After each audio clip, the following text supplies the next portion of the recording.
Commanders hire Dan Quinn to match with their new general manager, Adam Peters, to lead this franchise into the future. The way that we live is not for everybody, okay? It's not, all right? Because we're going to run and put our bodies on people in a violent manner. Whether the team is giving us the highest of highs or the blues, we'll cover it all here. Commanders, Nightly News. I'm, of course, your host, Louie T. Thank you for joining me. Let's get to tonight's lead story. So, tonight, there's a Thursday night game. And for the second consecutive week, you, as a Commanders fan, should be wholly invested in the outcome of tonight's contest. That's right. The Los Angeles Rams are taking on the San Francisco 49ers in an NFC West family business showdown. Now, generally, I tell you, if it's not your family business, don't stick your nose where it doesn't belong. Stay out of family business that doesn't pertain to you. However, just like last week, when the Packers took on the Lions, that was NFC North family business that we had a vested interest in. The Packers lost that game. That was good for the Commanders. This week, Rams taking on 49ers. This is a big game for playoff positioning purposes. So, look, there are no guarantees in anything that's going to take place over the final 4 weeks of this season. But here is something that does feel real. If the Rams lose tonight against the San Francisco 49ers, coupled with a Commanders win on Sunday versus the New Orleans Saints, we will be 2 games clear of any team in the wild card. We will be guaranteed to be 2 games clear of the next closest team, no matter what happens, as long as we win, obviously, if the Rams lose. They are the only 7-win team currently amongst the in-the-hunt teams. A loss by them, dropping them to 500, 7-7 on the season. The 49ers, if they win, would improve to 7-7. But it doesn't matter what the Cardinals do. Doesn't matter what, the Falcons do. They should win. They're playing a really bad team this week. I think they're playing the Raiders, if I'm not mistaken, on Monday Night Football. So they should improve to 7-7. None of that matters. Everybody's 7-7. If we're 9-5 with 3 games left, I've told you already the magic number is 10.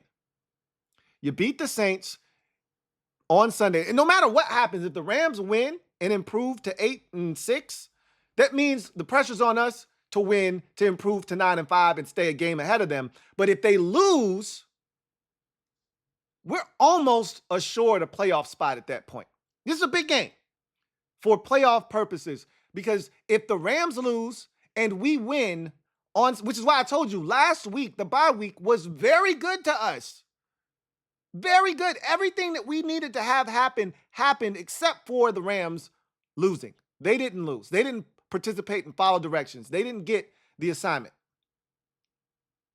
But the 49ers are getting Dre Greenlaw back tonight. That's going to give them a boost in a season where it's been all bad news, doom and gloom from an injury standpoint for the 49ers. They're finally getting some good news. Dre Greenlaw, who injured himself in the Super Bowl last year, I can't remember if it was an ACL or an Achilles, either one. He did something of that sort in the Super Bowl last year. This is his first game back. That's going to be a boost for them. If the 49ers take care of the Rams tonight, we are sitting pretty as long as we take care. And that is I can't stress this enough. As much as we talk about what other teams are doing, it's about us at the end of the day. Everything that happens with us is about us. We could talk about the Packers and they got a game against Seattle. If we don't beat the Saints, none of that matters, right? It's always about us. So whether the Rams win or not is of no consequence as long as we take care of business.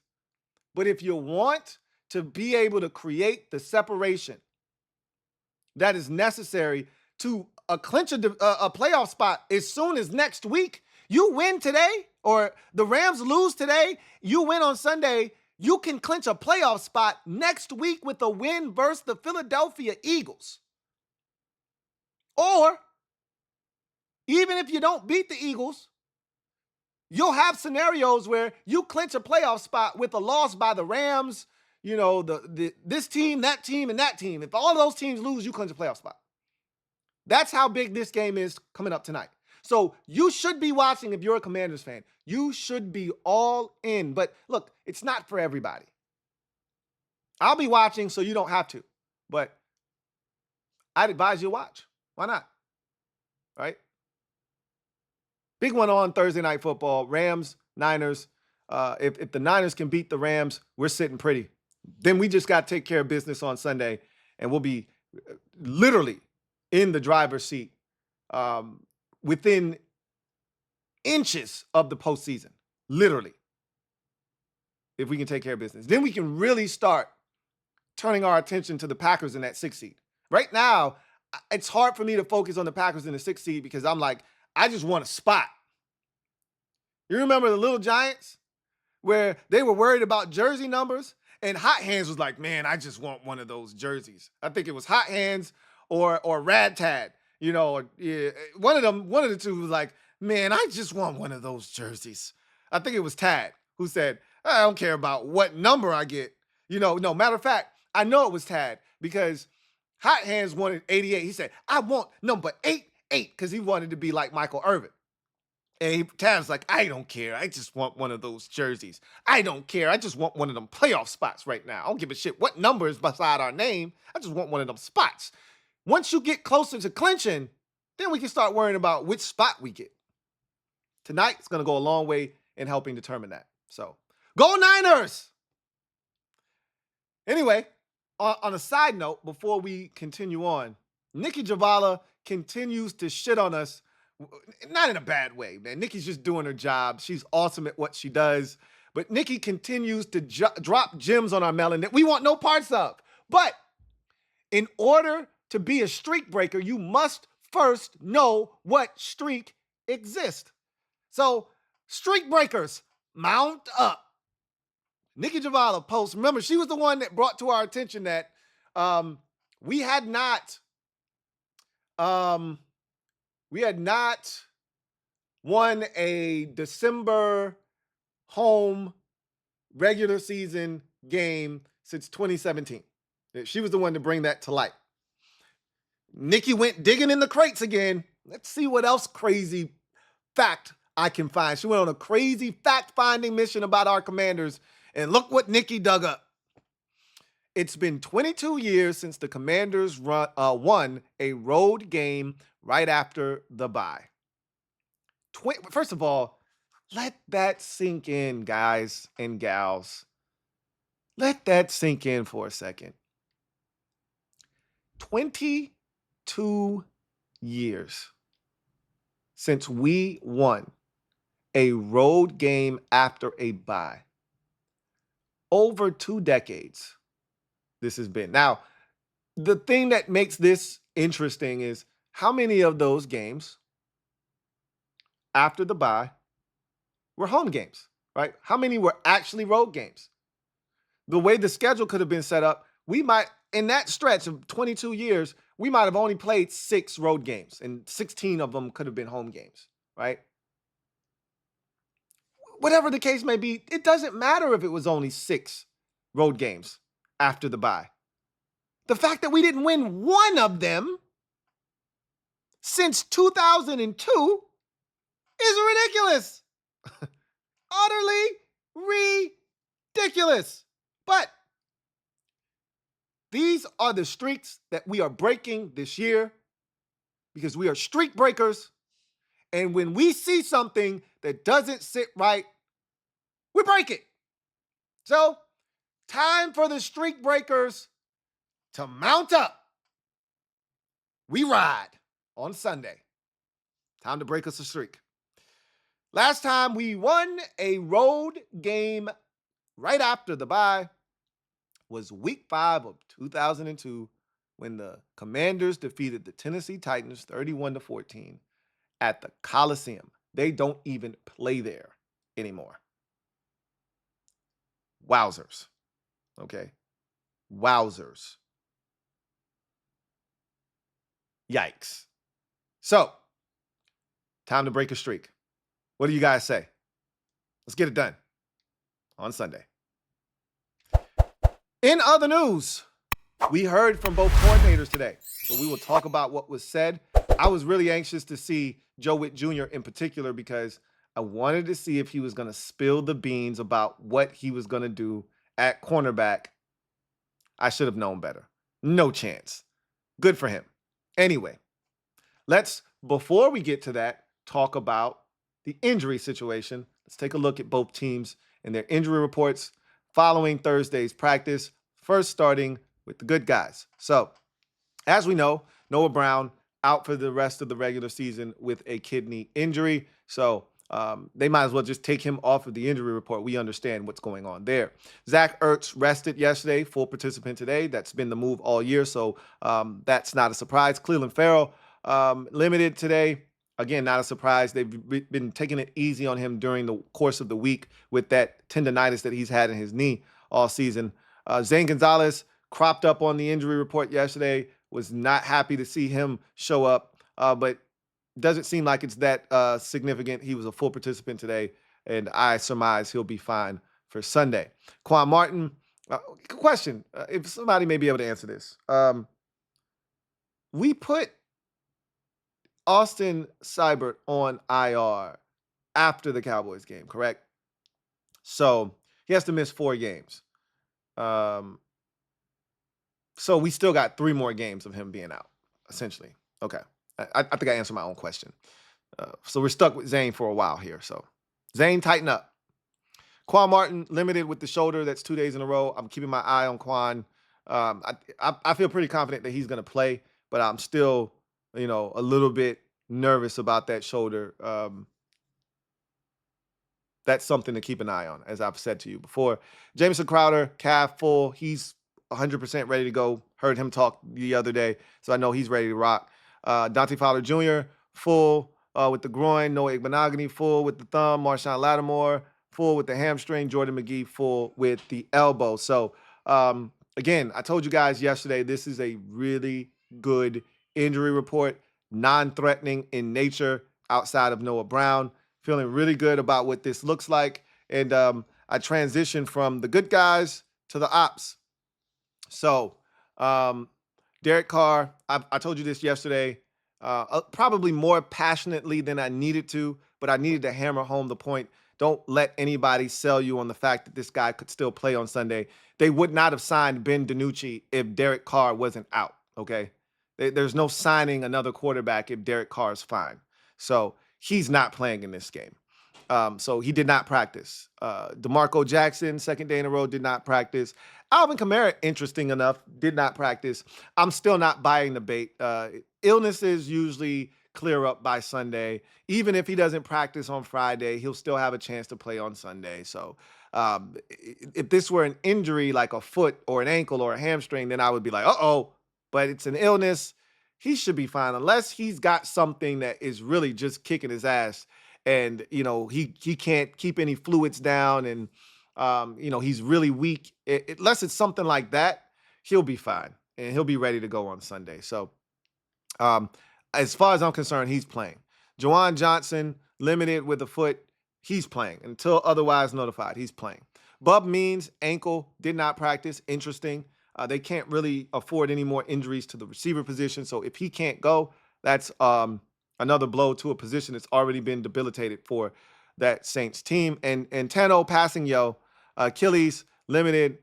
He looks like he's trending towards playing on Sunday as well. Again, not many guys on this injury report, but the guys that are on this injury report, aren't faring very well as the week is progressing. So something to keep an eye on, especially number 41. I think he's going to be just fine come Sunday. But again, something worth noting. Anyway, I digress. Let's get to the press conferences of our coordinators, starting with Kliff Kingsbury. His was very brief. I think the briefest it's been all season long. It was 5 minutes and some change. So not a lot, offered up by Kliff. And honestly, there weren't a lot of questions. Normally, there are questions. And what I found is that the offensive and defensive coordinator, for whatever reason, I don't understand what happened today. These press conferences were lightly attended. So, because I heard John Keim when he was talking to Joe Whitt Jr. say, hey, I mean, can I ask another question? There's not a lot of people here. It's a small group. So that let me know that why Kliff's presser was so quick. You know, you only had about 5 people there. Everybody asked their question, and then, you know, nobody had a follow-up or no one had another question. So he was ready to rock. Like, all right, bet, I'm out. And he wasn't, you know, Kliff's not as long-winded. Joe Whitt Jr. is a little bit more long-winded with his answers, but they're always great answers. You get a lot from his answers. So his was a little bit longer. But Kliff pretty much talked about the Noah Brown injury. Obviously, it's a big blow, but he said it's a deep, you know, receiving group. He talked about KJ Osborn. And I just wanted you guys to know that part of the reason he fell out, I read this, I think JP Finley tweeted this out. He had a guest on his radio program talk about what happened with KJ Osborn in New England. And they, in New England, felt like they got bamboozled. So they went out, signed him in free agency, assuming that, man, this kid's got juice. He's going to come in here. He's going to be dynamic for us. And he wasn't. They're like, yo, he doesn't have any juice. You know, he can't separate. He is getting, you know, hemmed up in coverage. And we're not impressed. And so they moved on. They had other guys. They had a lot of young receivers in New England. They just figured, you know, we rather roll with some of these young guys who got a little bit more pop and juice. And that was one of the knocks on KJ Osborn coming out of college is, you know, he's really just a slot. He's not really a out wide receiver that can separate. You know, he's solid.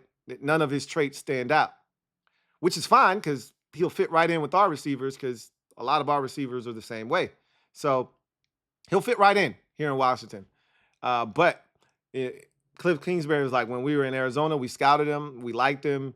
And so, you know, I've watched him in Minnesota, and I think this guy's going to fit in well. From all accounts, we've talked to people around, you know, the league that have dealt with him, say he's a pretty smart guy. He can pick up the offense pretty quickly. So, you know, they're going to do what they can to get him up to speed to get him out there, get a package or so that he can be comfortable with. Because, again, we like to go up tempo. And what you really don't want to be doing is a whole bunch of subbing when you go up tempo. But, you know, obviously we do sub sometimes when we go up tempo. And that's when the official gets in there, stands in the way with that bullshit and forces us to call timeouts sometimes. They got to cut that shit out, by the way. But nonetheless, I expect to see KJ Osborn on the field on Sunday in a limited capacity, obviously.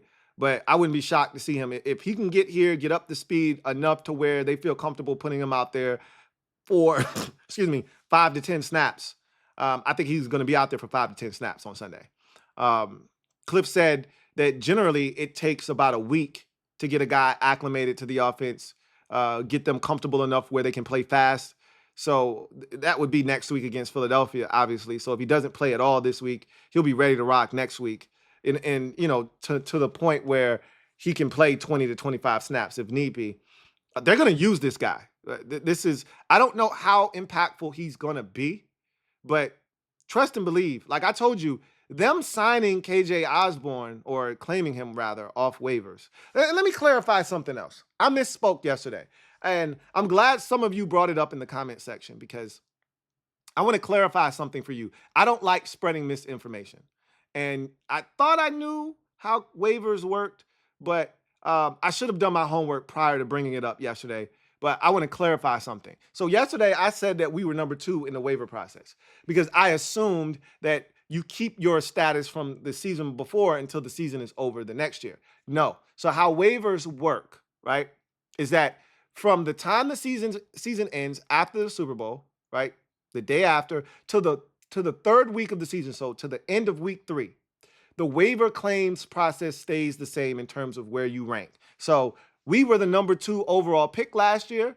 We stayed at number 2 in the waiver process all the way up until week 4 this year. After week 3, all right, that's enough time for the system to shuffle itself. Now we've had 3 games. Now the records are what they are. So now we start determining where everyone fits. Where's your strength of schedule? If you're 2-1 and there's 5 2-1 teams, or if there are 15 2-1 teams, what's your strength of schedule, right? And they start separating it and divvying it up by that. And so by the time you get to week, 7 or 8, there's a clear pecking order of where everyone is. You've got the worst record in the league. You two are tied for third in the league.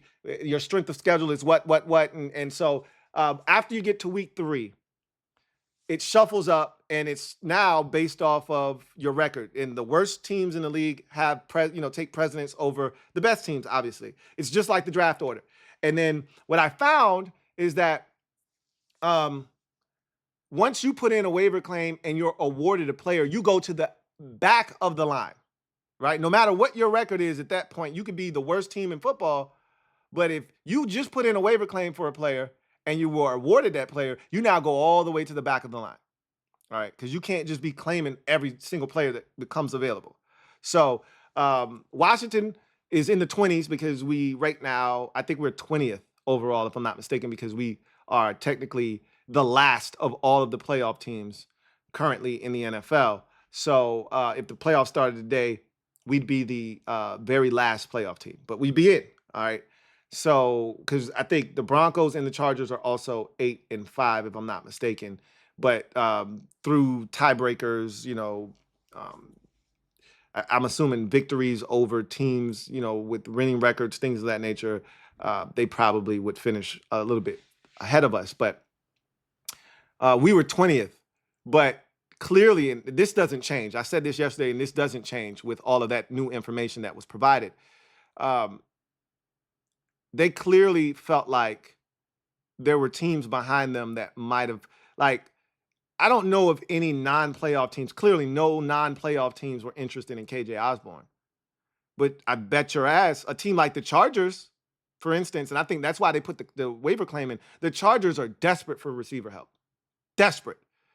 I bet a team like the Chargers would have put in a waiver claim for a KJ Osborn. Why not? Right? They could use all the help they can get at the receiver position. I mean, they're putting guys out on the field that, you're looking around and saying, are you kidding me? You're putting that guy on the field? So I think they put in that waiver claim because they felt like somebody else was going to snatch him up. And that's important to know. But I also said this yesterday, and I believe this to be the case. KJ Osborn's, claim is an indictment on the guys that are here.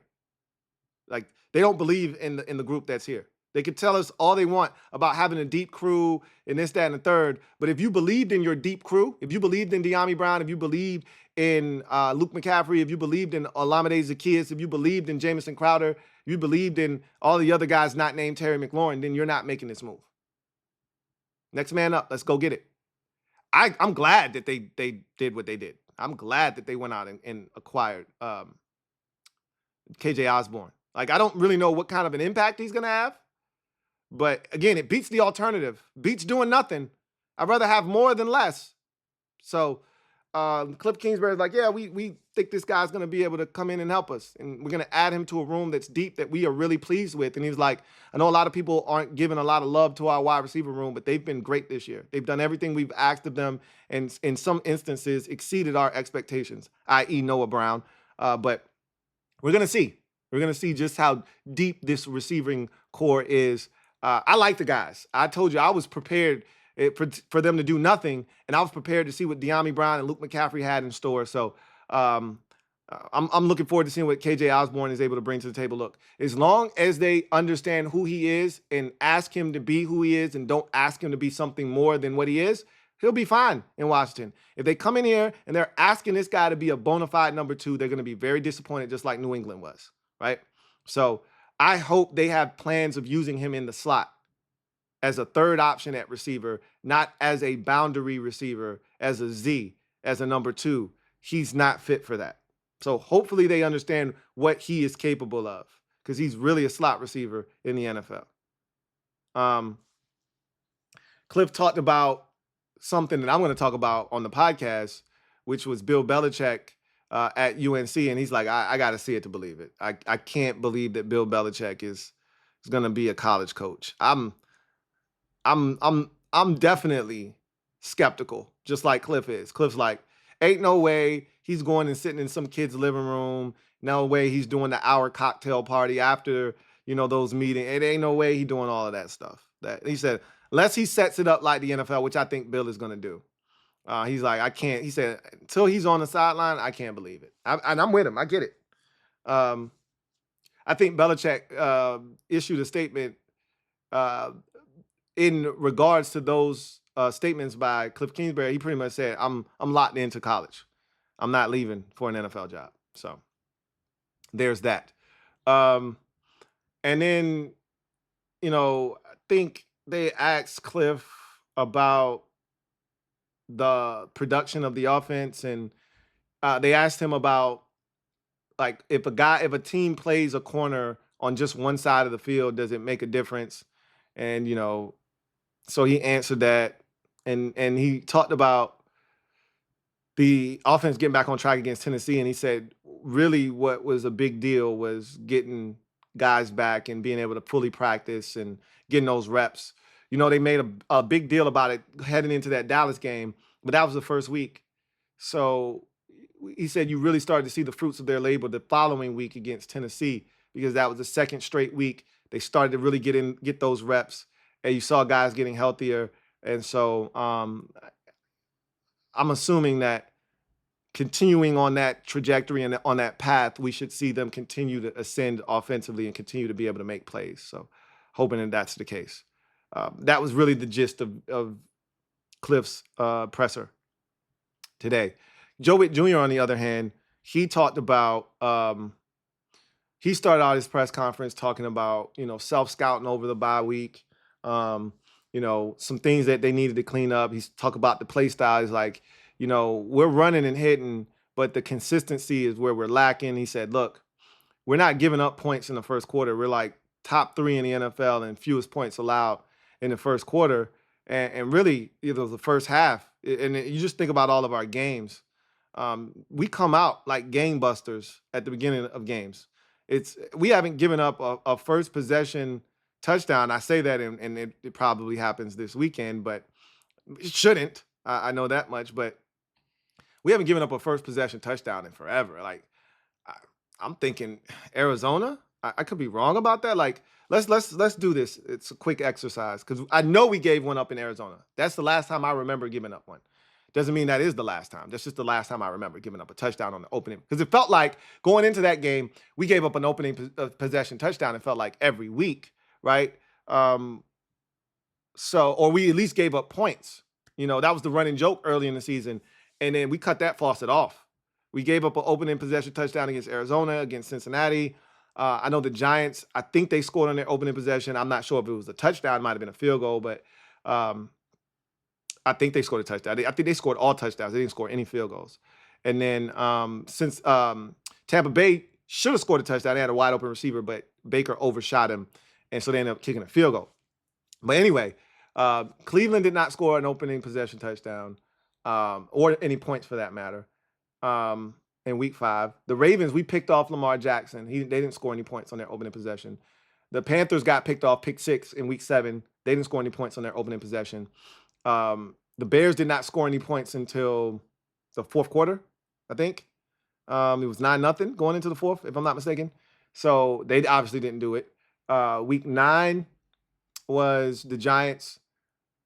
We forced Daniel Jones to fumble, and so they didn't score on their opening possession. Week 10, the Steelers did score on their opening possession. That's right. I think they scored on their opening possession. You know what? We got to stop on the opening possession. Deron Payne made a tackle, forced a 4th and 1. They punted. They scored on their second possession. So they didn't score in week 10. Week 11, the Eagles clearly didn't score on their opening possession. They didn't score any points until right before half, if I'm not mistaken. Dallas didn't score. We blocked the field goal on their opening possession, so they didn't score any points. We haven't given up any points. Forget about a field goal. We haven't given up a touchdown. We haven't given up any points on the opening possession since week 4. So he was like, we're killing it to start games. Our problem is we're like the worst in the fourth quarter, which we are. Remember, we talked about that in the Dallas game. We, at that point, were minus 40 in the fourth quarter of games, point differential wise, right? We were getting clobbered in the fourth quarter. We don't score, and everybody is scoring on us in the fourth quarter. And some of that was we're dominating games. You know, we're not pressed to score. Other teams are scoring in garbage time. And then some of it is just us not being able to hold the rope, right? The Eagles game is a great example. The Cowboys game, another example where we didn't hold the rope. And some of that not on the defense, right? The Cowboys game, they scored 14 points on 2 special teams touchdowns in that game in the fourth quarter. So not all of it is on the defense, but most of it is on the defense, right? Before all hell broke loose with the special teams, the defense gave up a touchdown after the offense, turned it over. So the Eagles game, the defense let go of the rope in the fourth quarter, right? Offense didn't help them, but the defense didn't. They had opportunities to make stops. They couldn't do it. So that's been our issue, right? Fourth quarter against the Steelers, they let go of the rope, right? So he's like, we got to be more consistent. And he talked about them switching up drills in practice from a turnover forcing standpoint. That's something they're looking to do, get the ball out a little bit more. So he says he's running some drills he hasn't done all year long to see if he can't maybe help them get the ball out a little bit more and put a little bit more focus on taking the ball away. So that's something they want to do. He talked about Mike Sainristil and his ability to use his God-given abilities and things that he doesn't have and still, be in the right position to make plays. And he talked about coaching Casey Hayward and how, Casey was a bigger corner, but he understood his limitations. If you remember, Casey wasn't the fastest guy out of Vandy. He had him in Green Bay, and he was a damn good corner. And he said, Casey was a smart football player, and he knew angles, leverage. He understood, what I can and what I can't do. And so he played to his strengths, and it's the same thing that we see from Mike Sainristil, right? So he talked about that. He also talked about Dorrance Armstrong. Ben Stanley brought up the fact that he really hasn't produced any sacks, but sometimes a sack isn't a great measure of the impact a player is having. And he was like, yeah, I don't, sacks are cool. We want sacks, but he's been the most consistent defensive lineman we've had all season. That's what Joe Whitt Jr. said. In terms of stopping the run, he's blowing up tight ends, which he is. He's being physical in the run game. And, those are things we want. But I also want to see him get to the quarterback. So that's something else I would like to see. So he talked about Marshawn Lattimore, and he said, look, I'm not counting Marshawn Lattimore in until he's officially, like, he has PTSD. He's like, yo, I'm not counting him in until he's officially in, like, not getting caught up in all of that. But I will say that, he's a super smart individual, and he said that the time that he has spent learning the defense has been very beneficial. He's like, he's a lot further along than where he would have been had he just, after the trade, immediately jumped in and played the following week. Clearly, he has a better grasp and understanding of what they do defensively because of the time he spent on the sidelines in these meetings, really hunkering down on what it is they do defensively. But he said, and this is what we talked about, and I talked about this yesterday in particular, the communication is going to be the biggest thing, right? And I think DQ talked about that as well. The communication is going to be big because Joe Whitt Jr. said, for instance, we might have a call. He's like, look, the coverages are all the same around the NFL. Everybody's playing the same types of coverages. You mix and match them, but everybody's playing the same stuff. So that's not the real issue. The issue is, we might call something the same thing he called it in New Orleans, but it meant something different, right? It meant a different coverage. It meant a different, look. And so he may hear that call in the game and, he may snap back to what it was called in New Orleans and play that instead of what we call it and what, or what we play it as.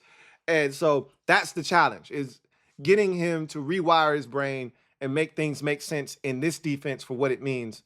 And he said, so the communication is going to be the biggest key. They know what he's capable of and how he plays.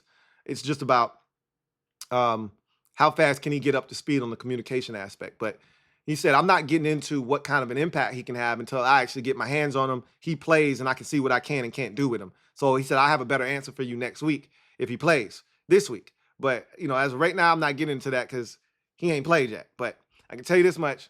I'm excited if he gets out there. So he talked about that. He talked about the Saints, and I love this answer when it came to the Saints. Because they asked him about the quarterback situation and, does that make it difficult? He's like, is 41 still over there? Because as far as I'm concerned, everything runs through him. And as long as they got 41, they got a shot. He said, and tell you this much, we got to stop 41. We can't let 10 get over our head. 10 is Marquez Valdez-Scantling. I was like, amen, keep preaching.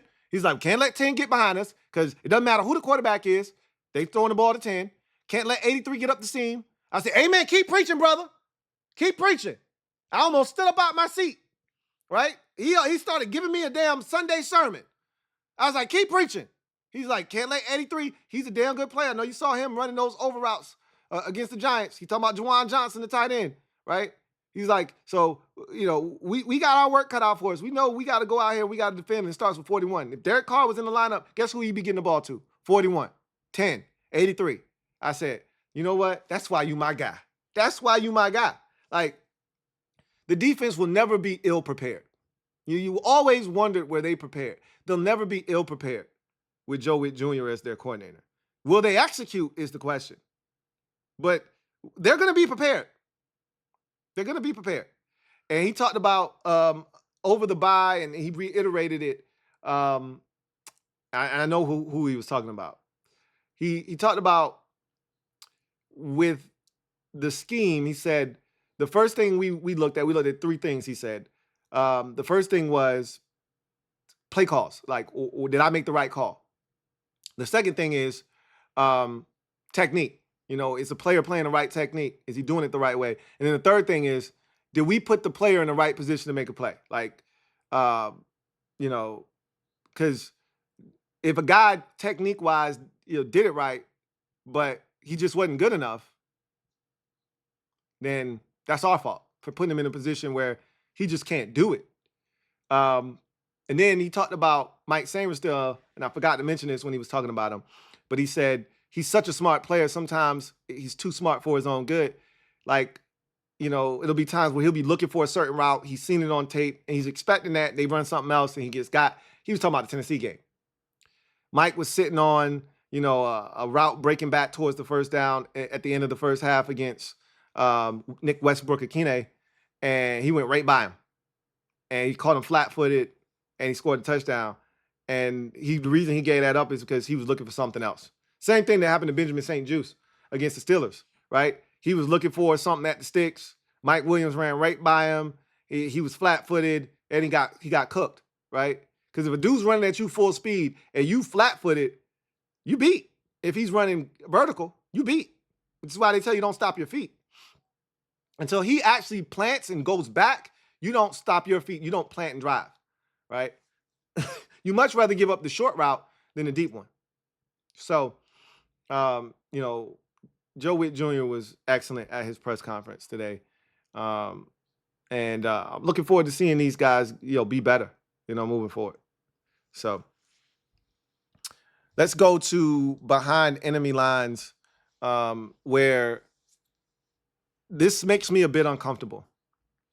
The Commanders are 8-point favorites in this game. The last time we were this high of a favorite, you know what happened. You know who we were playing. We were playing Dallas. We were, 10-point favorites, essentially, 9.5, and we wet the bed. We are 8-point favorites going into this game. We are the second highest favorite of the week, only behind the Ravens. I don't know if I've ever seen a number this big in an NFL game. I'm pretty sure this has happened. I just don't recall. 16.5-point favorites over the Giants, the Ravens are. So we are second only to the Ravens this week in terms of biggest favorites of the week. So that makes me a bit nervous. I'm not going to lie.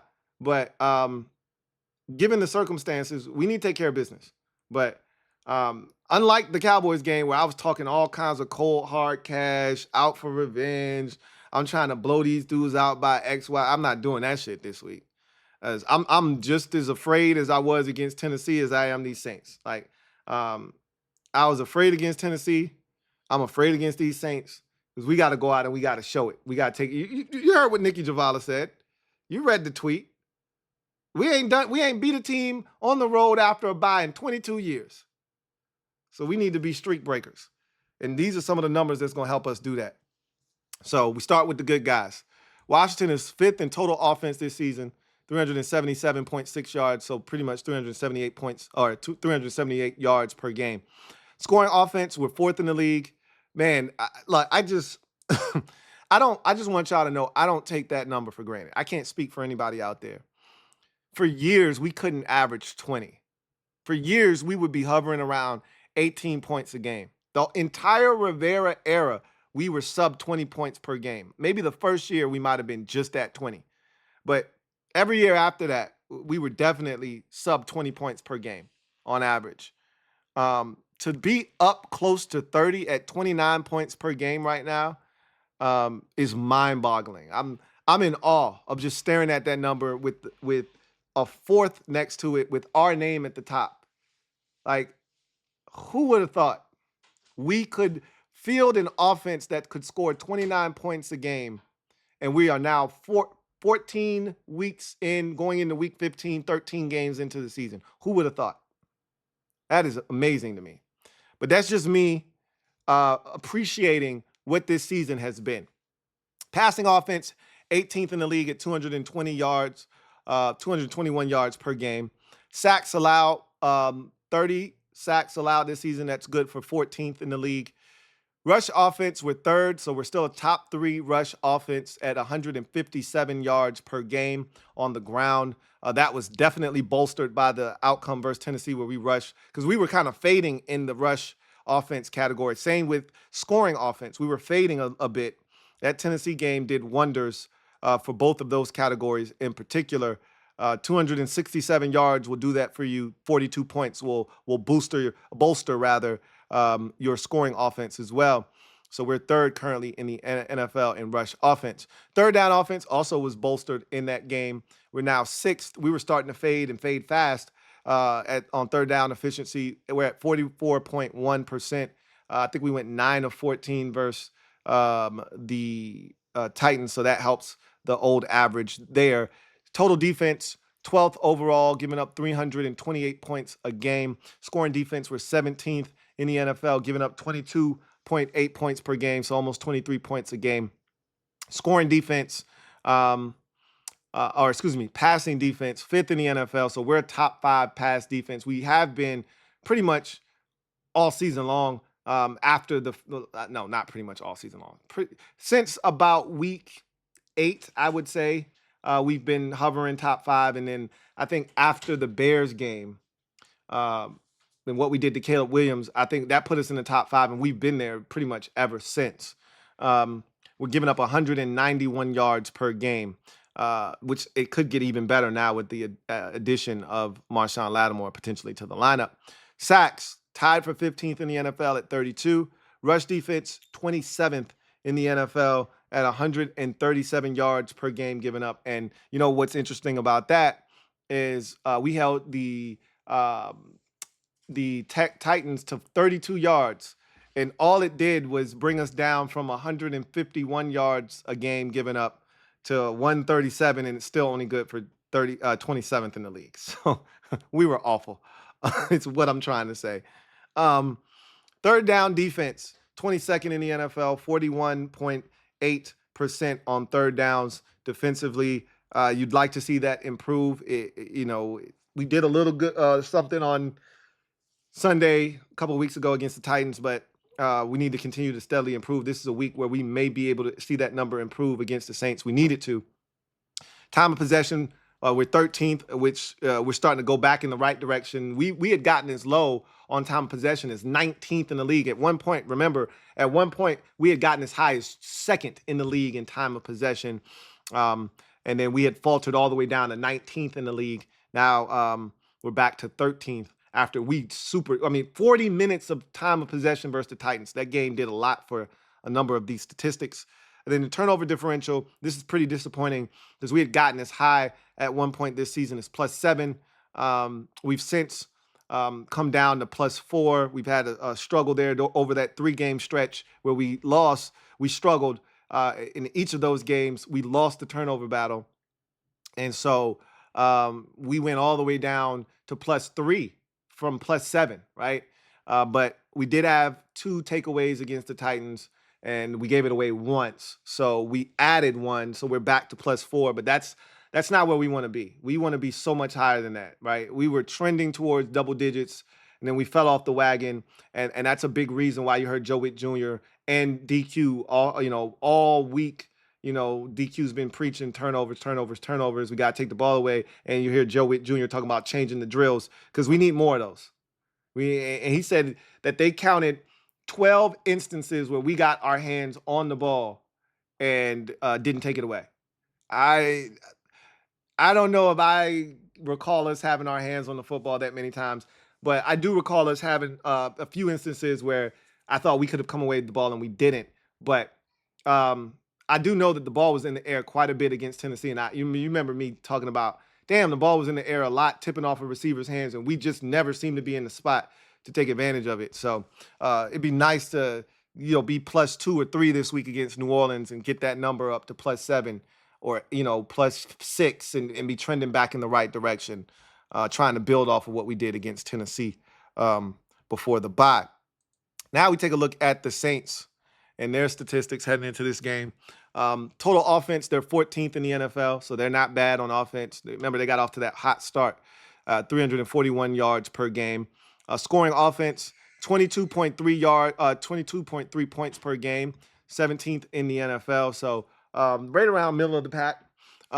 Passing offense, 19th right now at 212 yards per game, 213 really per game. So they're playing well there. Considering the circumstances, remember, Derek Carr's missed quite a few games and they're still only 19th, right? They could be 27th in the league, but they're not.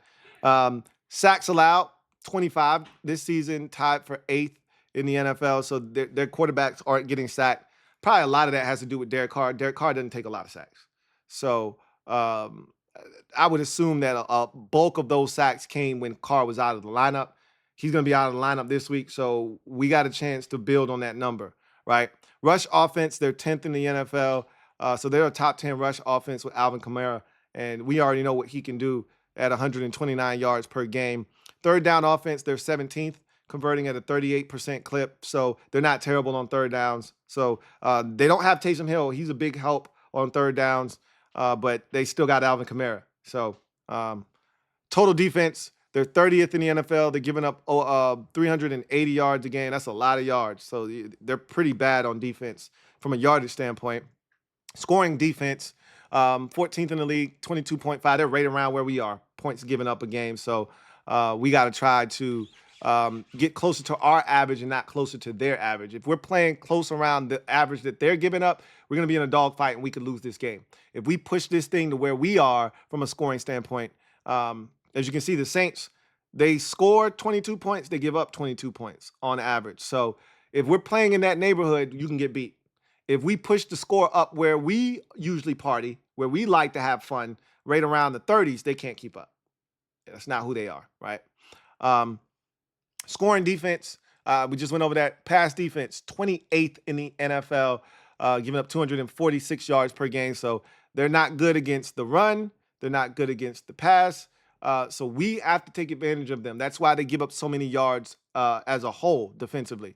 21st in sacks, tied for 21st with 29 sacks on the season. So they're not super proficient at getting to the quarterback, but they can. Rush defense, 25th in the league at 134.2 yards a game given up. They're better than us against the ground, right? Against the ground game. So, but that speaks to where we need to attack them. I mean, hell, they can't stop the pass, they can't stop the run. We should be able to attack them in all areas, but especially on the ground. That's when we're at our best, when we're dominating on the ground, and that opens up opportunities in the pass game for us. Third down defense is where they shine, though. They're 9th in the NFL. This is a top 10 third down defense, and when we faced top 10 third down defenses this year, we have struggled. We have not won out in those situations. When we played the Ravens, they were a top 10 third down defense. When we played the Bears, they were a top 10 third down defense, and we did not play well in those games. When we played the Eagles, they were a top 10 third down defense. We did not play well in that game on third down. So when we've seen teams this season that have been good on third downs, we have not risen to the occasion and the challenge. It needs to be different in this game. Time of possession, they're 20th in the league at 29 minutes and 43 seconds. And turnover differential, keep in mind, this is a 5-8 team, but these numbers don't indicate 5-8, okay? Honestly, Derek Carr being out of the lineup probably lost them 2 or 3 games that they may have been able to win had he been available. These numbers don't scream 5-8, all right? They're tied for 13th in the NFL at +2. So normally you're 5-8, you're -2, you're -3 in the plus-minus category. They're +2. Like, don't get it twisted. These Saints are no pushover, okay? We got to go in there and we got to handle business. This is a dangerous team, are the New Orleans Saints. And I just want you to understand that. Understand that since Darren Rizzi has taken over as their head coach, their interim head coach, they are 3-1, okay? They are 3-1 since Darren Rizzi took over. They are playing their asses off for Darren Rizzi. And if you think because Derek Carr is out, they're going to just lie down and allow us to come in there and kick their ass, you got another thing coming. So we better go in there and we better play like we did against Tennessee. We better play with a sense of urgency. We better come out in that game because that crowd gets raucous. It gets loud. It's the Superdome. You know what it's about. It's been at times a house of horrors for us, right? We've seen seasons die in that stadium. Remember 2017? Up 14 with 2 minutes to go. And Drew Brees comes back, throws 2 touchdown passes late in that game, sends it to overtime, beats us in overtime. Chris Thompson breaks his ankle, and our season was effectively ended that day. Blew a 14-point lead with less than 2 minutes to go, and your best pass catcher at that time, Chris Thompson, broke his ankle all in the same game, and that was the end of our season. We were hanging on for dear life going into the game, and that ended our season in the Superdome. We got to go in there with a sense of urgency, and we got to take care of business. And they are not laying down against teams. Rizzi is 3-1. They are playing hard for this man. So, I just want y'all to be aware of that. But in any event, that's going to do it for me. Your man, Louie T, here on Commanders Nightly News. I've set the table for you. Tonight's a big game. Hopefully you will watch that game, and hopefully you'll join me after that game is done. We can talk about the ramifications of whatever the outcome is. You know where to find me on Thursday Night Football Overtime on the Louie T Network, where we'll break that game down in all of its splendor. If the Rams lose that game, I will be rejoicing on the overtime program, and we will be in a great position if we take care of business on Sunday at 1 o'clock against these Saints to really put a stranglehold on one of those 7 NFC playoff spots. So this is a pretty big deal tonight. So hopefully you'll be watching. If not, don't worry. I'll watch so you don't have to, and I'll break it down, and hopefully you'll join me for that. But if you don't, no worries. I'll see you tomorrow. We'll talk about it tomorrow on this program, and we'll also get into the keys to victory against the Saints, as well as a prediction and outcome for the game. But until then, I'm your man, Louie T, signing off. I'll see you guys tomorrow. Take care. Have a good one. Here comes the diesel. Here comes the diesel. There's the snap, hand to Riggins. Good hole. He's got the first down to the 40. He's got